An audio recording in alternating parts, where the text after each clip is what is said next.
தமிழக அரசியல் வரலாற்றை பொறுத்த வரையில் ஒரு இயக்கத்தை ஆரம்பித்து முதல் தேர்தலிலேயே வெற்றி பெற்றது அப்படின்னு பார்க்கும்போது கிட்டத்தட்ட 1977 எம்ஜிஆர் தான் ஃபஸ்ட்டு. அவர் அந்த தேர்தலில் வாங்கியிருக்கிற ஒரு வாக்கு சதவிகிதம் அப்படின்னு பார்த்தீங்கன்னா நியர்லி 33% அண்ட் சம்திங் அப்படி வச்சுக்கலாம். எம்ஜிஆர் வாங்கியிருக்கிறது தான் கிட்டத்தட்ட 33%. இதுதான் அளவுக்கு அதிகமான ரெக்கார்டு, இதுக்கு முன்னாடி வரைக்கும் உள்ள ரெக்கார்டு.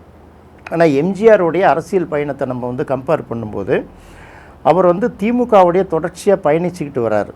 சட்டமன்ற உறுப்பினராக இருந்திருக்காரு. அண்ணா முதலமைச்சராக இருந்தபோது இறந்துட்ட காரணத்தினால அடுத்த முதலமைச்சர் யார் அப்படிங்கிற ஒரு கேள்வி எழுந்தபோது அந்த இடத்துக்கு கலைஞரை கொண்டு நிறுத்தி அவரை வெற்றி பெற வைத்ததில் எம்ஜிஆருக்கு மிக முக்கியமான பங்கு உண்டு. அதனால் பார்த்திங்கன்னா ஒரு திமுகவோட ஒரு தொடர்ச்சியாக பயணிச்சிருக்காரு. அதே போல் எல்லா தொகுதிகளிலும் போய் திமுகவோட வெற்றிக்காக பிரச்சாரம் பண்ணியிருக்காரு. இது அவருடைய முன் அனுபவம்.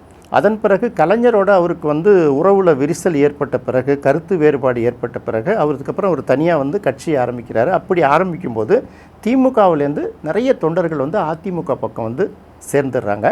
அதை தொடர்ந்து அவர் சந்திக்கக்கூடிய தேர்தலில் தான் கிட்டத்தட்ட 33%க்கு மேலே ஓட்டு வாங்கி ஆட்சியை பிடிக்கிறார். இது ஒரு பெரிய சாதனை தான். ஆனால் விஜயை கம்பேர் பண்ணும்போது இது என்டையர்லி டிஃப்ரெண்ட்டாக இருக்குது. விஜய் கட்சி ஆரம்பித்தது 2 வருஷத்துக்குள்ளார அவங்க கட்சி முதல்ல இந்த தேர்தலை சந்தித்து எந்த கூட்டணி கட்சிகளும் இல்லாமல் தனிச்சு நின்று இதுபோல் 35% ஓட்டு வாங்கியிருக்கக்கூடிய தமிழக வரலாற்றில் முதல் கட்சி, முதல் நபர் அப்படின்னு பார்த்தீங்கன்னா அது தமிழக வெற்றி கழகத்தோட விஜய்.